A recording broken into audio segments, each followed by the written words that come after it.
Mis queridos hermanos, en este segundo domingo de Pascua celebramos el Día de la Misericordia del Señor, la misericordia de Dios. Pero hay un tema que es sumamente importante que tengamos en cuenta, porque se corre el riesgo de hablar mucho de la misericordia de Dios, pero no valorarla en toda su dimensión, en lo que significa. Porque en primer lugar, es necesario que uno se considere pecador, que uno se sepa pecador, si no, jamás se buscará la misericordia de Dios. Y en el mundo en el que vivimos, ya Pío XII, allá por los años 1950, nos decía que el gran problema de este mundo es la falta de conciencia de pecado. Juan Pablo II creó la fiesta de la misericordia, promovió la misericordia. El Papa Francisco también ha promovido la misericordia. Pero parece que muchos lo han tomado como que Dios perdona absolutamente todo. Pero al mismo tiempo vemos cada vez menos personas en los templos, ausencia general de jóvenes. Es que, mis hermanos, si no hay conciencia de lo que cada uno es, si no buscamos verdaderamente a Dios, si no tratamos de encontrarnos con Él que perdona, sí, cada vez que encuentra el corazón arrepentido, que quiere cambiar y que persevera para alcanzar la corona de la vida, evidentemente que nadie buscará ni experimentará al Dios misericordioso. Sí es cierto, antes parecía que las prédicas eran acentuadas en el pecado, como que todo era pecado. Ahora parece que todo es misericordia. Yo pregunto, ¿es que queremos hacer más fácil el Evangelio? ¿Queremos recortar cosas del Evangelio? ¿Queremos quitar las exigencias que el Evangelio tiene? Después de que muchas veces hemos recortado cosas en la iglesia, o que parece que fuesen más benévolas, ¿están más llenas las iglesias que antes? Es una pregunta. Hoy parece que todo está bien. Hoy se vive en un gran desorden, pero todo avalado socialmente y lamentablemente también en muchas familias. Y a veces parece por un sector de la iglesia. Parece que vivir mal es lo que está bien y vivir bien es lo que está mal. Pero entonces, mis hermanos, y vuelvo a subrayar lo que decía antes, si no tengo conciencia de mi error, de mi pecado, no me arrepentiré. No buscaré nunca la misericordia de Dios. Claro que Dios es inmensamente misericordioso, si no, pobre de mí. Pero sin conciencia del pecado, no se busca a Dios. El otro día leí a un psicólogo que decía que las normas morales están para que la gente tenga miedo y se comporte bien. El Evangelio no es una norma moral, sino la moral o el cómo debemos comportarnos es consecuencia del seguimiento de Cristo, que surge de un modo concreto. Si estoy siguiendo a Jesucristo, lo sigo con todo su pensamiento, con su voluntad, con lo que Él quiere realmente de mí. No lo hago nunca acomodaticio a mi gusto, a mis deseos, a mis decisiones. Lo de Cristo se respeta y hasta el final de la vida. Pero el todo vale hace que ni siquiera se pueda valorar la misericordia de Dios. Cristo, mis amigos, murió en un solo calvario, pero desde su muerte, el hombre con sus pecados le ha hecho tallar tantas cruces cuántos corazones palpitan sobre la tierra. El cura de Ars decía que todo sucede todos los días entre los cristianos. Es aún más sensible para Jesucristo que cuanto pudieron hacerle sufrir los judíos. Esa cruz que está en nuestro corazón para Jesús le duele mucho más que aquella que crearon los judíos para él.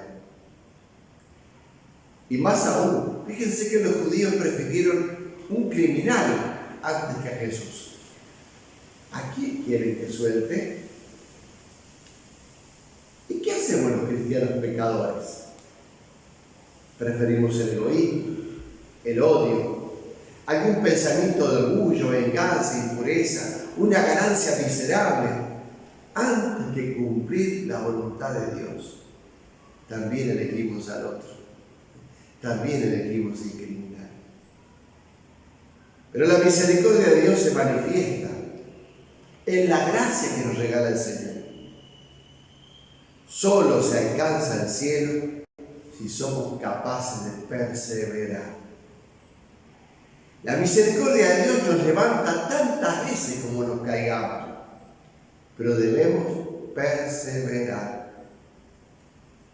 ¿Cómo podemos definir la perseverancia? Estar dispuesto a sacrificar todo antes que desagradar a Dios. Ahí está la clave. Perseverancia es fidelidad a las mociones, a las inspiraciones de la gracia de Dios. Las hermosas ideas que el Espíritu siembra en nosotros. Y esas hermosas ideas que el Espíritu ha sembrado en nosotros hay que cuidarlas siempre, porque son de Dios y está la gracia para realizarlas. Los santos fueron felices porque lograron ser fieles a las inspiraciones del Espíritu. La gracia de Dios, la gracia que brota la misericordia de Dios, que es ayuda para nuestro camino, se hace pensamiento que nos inclina a hacer el bien y evitar el mal. ¿Cómo probamos la conversión de Pedro? ¿Cómo probamos la conversión de Mateo? Y así podríamos hacer una larga lista. ¿Cómo se prueba? ¿Cómo sabemos que Pedro, después de haberlo negado a Jesús 3 veces, se convirtió? ¿Cómo sabemos que haber dejado aquella mesa de recaudación de impuestos sirviendo al rey de Roma, Mateo después se convirtió? ¿Cómo sabemos? ¿Dónde está escrito eso? Evidentemente que lo descubrimos porque perseveraron. Ahí está el gran sentido de la conversión de ellos, la perseverancia. Pero como dice San Pedro en su carta, que debemos cuidarnos mucho en ese camino de perseverancia. Dice así San Pedro: estén alegres cuando comparten los padecimientos de Cristo, para que cuando se manifieste su gloria, si nos ultrajen por el nombre de Cristo, dichosos ustedes, porque el Espíritu de la gloria, el Espíritu de Dios, reposa sobre ustedes. Que ninguno de ustedes tenga que sufrir por asesino, ni por ladrón, ni por malhechor, ni por intrigante, dice San Pedro. Pero si sufre por ser cristiano, que no se avergüence, sino que dé gloria a Dios por llevar este nombre. Y inmediatamente dice San Pedro: sean sobrios, estén despiertos. Su enemigo, el diablo, como león rugiente, ronda buscando a quien devorar. Resístanle firmes en la fe. Y sepan que la misma clase de padecimiento están sufriendo sus hermanos dispersos por el mundo. Por eso, mis hermanos, es fundamental esta confianza en el Señor. Él nos ayuda. Él nos brinda la oportunidad de estar esperanzados en su misericordia. Por eso, como rezábamos ayer sábado, en la octava, en el Laudes, en un trozo del himno que decía: de angustia estremecida lloró y gimió la tierra. En lágrimas y sangre su humanidad vivió. Pecado, mal y muerte perdieron ya su fuerza. El Cristo siempre vivo es hoy nuestro blasón. De gozo reverdecen los valles y praderas. Los pájaros y flores, su canto y su color, celebran con los hombres la eterna primavera del día y la victoria en que el Señor actuó. Esta es nuestra esperanza. Él actuó, nos salvó, vive. ¿Dónde voy a poner mi esperanza si no es en Él? Cuando uno la pone en uno mismo, claudica, porque ahí no hay fuerza, no hay sostén. Y tenemos que trabajar, mis hermanos, algo que siempre decimos: relacionar profundamente misericordia y verdad. La enseñanza de la Iglesia no nace de un sueño utópico, sino de la vida y predicación de Jesús, el Cristo, el Hijo de Dios, confesado como Señor y experimentado como resucitado. Habrá siempre una distancia, yo diría una gran distancia, entre los que vieron al Señor resucitado y nosotros, incluido San Pablo, que solo podemos tener una vivencia, una experiencia de la resurrección del Señor, provocada desde la fe. Esa es la única experiencia que podemos tener nosotros. Una fe que brota en virtud del encuentro personal con la palabra de Dios y el testimonio histórico de aquellos que lo vieron resucitado. Pero hay una distancia, aquellos lo vieron y no lo contaron. Hemos venido a la fe porque otros nos han compartido ese testimonio. Hemos creído en Él y nos ha impactado. Desde que saliera de Nazaret hasta su muerte en cruz en Jerusalén, su vida pública, todo lo que hizo y dijo Jesús, tenía como horizonte mostrar la cercanía y misericordia de aquel que llamaba Abba, Padre, que era el Dios de la alianza. El desvelo de Jesús por mostrar el empeño que ese Dios tenía por querer establecer con la humanidad, por su mediación, que era confesado como Hijo y Mesías, una nueva alianza que tuviera a las bienaventuranzas por carta magna en el horizonte escatológico de un juicio en el que solo seremos al final examinados en el amor. Ahí está la clave. Si hemos amado es porque hemos perseverado. Testigos de todo esto fueron aquellos a los que Él mismo llamó, a los que Él asoció a su propia misión, en especial a los apóstoles, a los enviados. En Jesús, en Cristo, se unifican, confluyen la misericordia y la verdad de Dios. La misericordia, para ser verdadera, tiene que ser activa y la verdad tiene que ser bien dinámica, porque no puede ser una sin la otra. Del mismo modo que nadie puede concebirse a sí mismo si no es por obra de otros. Nadie puede ser por sí mismo. Nadie por sí mismo puede alcanzar lo que pueda llegar a ser, y menos aún conquistar su propia salvación. Nuestra fe es un camino abierto a todos los que se dejan encontrar por el Espíritu de Jesús resucitado. Que esa es la experiencia que roba plenamente nuestro corazón. Todo lo demás es secundario, terciario, cuaternario. Lo esencial es nuestro encuentro profundo con Cristo resucitado. Y más aún, a la luz de la experiencia de Tomás, podemos decir que no se trata de ver para creer, sino de creer para poder ver. Tomás, que decía, si no veo, no creo. No se trata de ver para creer, sino de creer para poder ver. Aunque el ver forma parte de la experiencia religiosa también, Lo esencial es el creer. Nunca ha sido fácil transmitir la fe viva, y en esto, nuestros tiempos, dominados por la increencia generalizada y la presencia de la secularización, se hace difícil para los creyentes dar a conocer a Jesús, evangelizar o transmitir la fe, o brindar el abrazo misericordioso del Padre Dios. Creer es el núcleo fundamental y fundacional de nuestra fe. ¿Y en qué? En la resurrección. Y esto no es poca cosa. El Evangelio de San Juan es una prueba de esto. Presenta el Evangelio la confesión de fe de Tomás. El término, ¿no? Señor mío y Dios mío.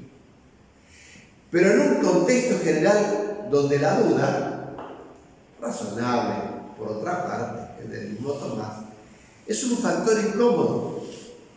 Hablar de la resurrección y más aún experimentarla es algo fuera de lo común, ya que de lo que sí tenemos plena evidencia es de la muerte y de que con ella toda vida individual termina. Es la fe del mismo creyente la que hace dar un paso más allá, descubriendo la vida con mayúscula desde la experiencia del Cristo resucitado. La fe compartida, la palabra y los sacramentos construyen la iglesia. Nos convierte en miembros de una comunidad histórica en la que, gracias al testimonio de los que fueron testigos acreditados de la resurrección de Jesús de entre los muertos, la vida y no la muerte, la gracia y no el pecado, la perseverancia y no el claudicar, tienen la última palabra. Ahí está la clave. Esta es la última palabra. Es la definitiva palabra de Dios. He venido para que tengan vida eterna.